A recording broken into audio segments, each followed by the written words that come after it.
Hola, soc Maria Fajardo i Frank. Avui ha sigut la meva estrena com a regidora del grup municipal Compromís a l'Ajuntament de Vila-real.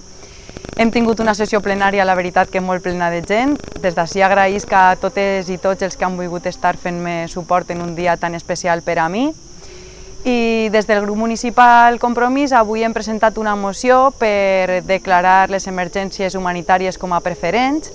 La nostra missió segueix sent rescatar persones i per això l'hem presentada avui per a que fora un debat entre tota la corporació municipal.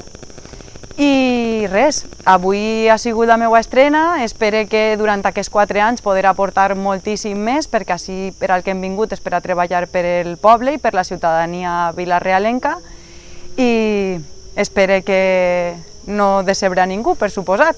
Moltes gràcies.